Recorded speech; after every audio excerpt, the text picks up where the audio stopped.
Hello everybody, it's me. I'm back again today with another Pottery Demon video. Today, I got to throw, today I had the coolest day.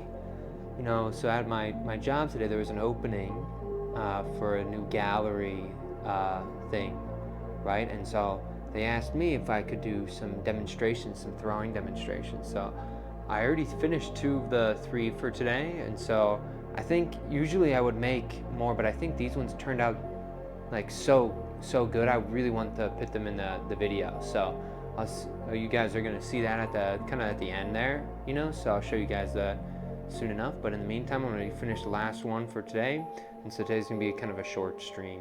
But anyway, green off. You'll see in a second my old sponge here is kind of all ratty and kind of disgusting, where this new sponge I found in the Reclaim, it's kicking. These are right at the limit where I would start spiral wedging. This is about maybe like 4 pounds of clay, right? But that's kind of how I do the wedging. Then I'll go over to wheel. I can hear. What's the best thing you found in Reclaim? An old bandage that somebody, like an old used bandage, which, it sounds really gross, and it is gross. But let me tell you, there's nothing that's worse than finding that gross stuff, But here we go. Get that all nice and centered there. Is the audio okay now, by the way? But I think I found maybe like some rubber ribs and stuff that were pretty interesting, but I don't think there's anything as interesting as finding that Band-Aid. Like when I picked it out of the clay, there was a sense of like my body was like shaking because I was so grossed out, and then I just realized it's whatever, who cares. So, but that I will always remember. It's probably my favorite thing. Audio is better, sweet, but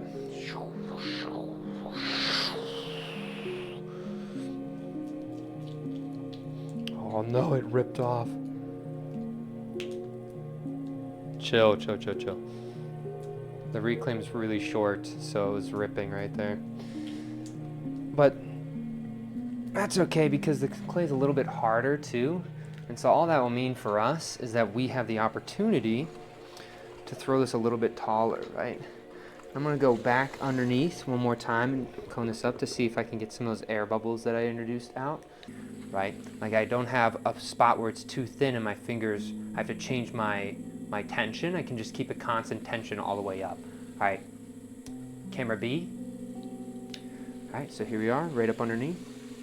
Finger, I'm pulling this up ever so slightly. And there you go. So you can see how I do that, right? Just a nice little volcano. And why would we want the volcano, right?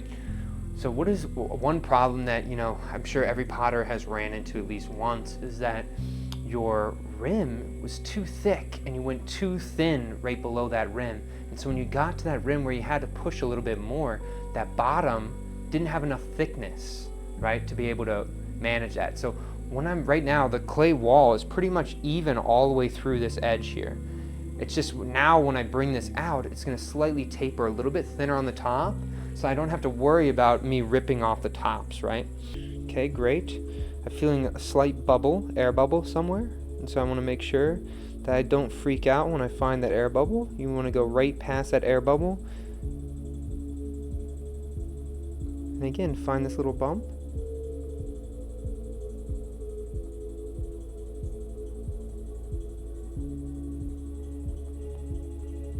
Just take that all the way up the side of the pot, right? Like a slug, right?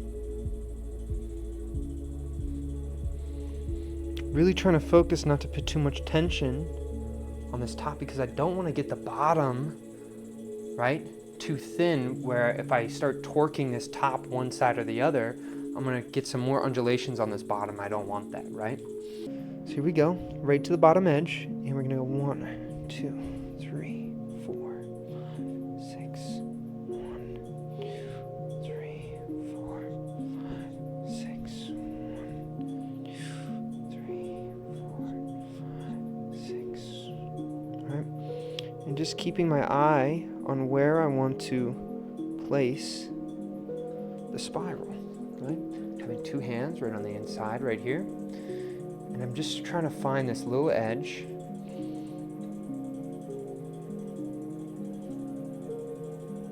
And I'm just taking this out very slowly. There's a little top rim right there. Kind of has this nice blossom shape to it. Not doing too much, right? Take the second one.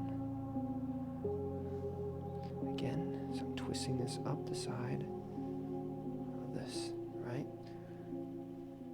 And why am I whispering? We don't want to scare the pot. Right now it's a little bit, what's it, flighty, right?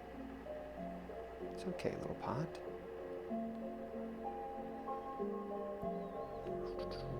Right up on this edge. I'm going to have this hanging out right on this rim. Something to disturb that rim, but not add anything too crazy, right? Look at that. Okay, bring these two in. Where's that sponge at?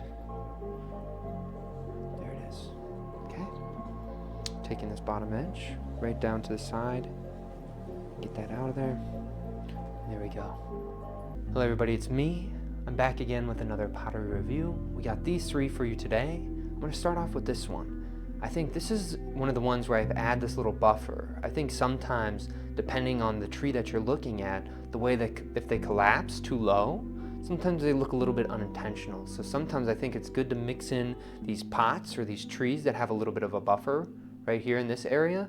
And I think that those look pretty nice, and allowing enough space for those tendrils to almost meet where those twists starts, and then just twisting out that top. I think those always look really pretty. We got the one I just threw. I think there's something cool about this tendril going all the way up and just one disturbing that rim right on the other side over there, right? I think that looks pretty nice, right? I think the twist is okay on this one. There's not much of a tree. It's more of like an orb here. And then we got the one right above me. You can't really tell, but it has a triple flower.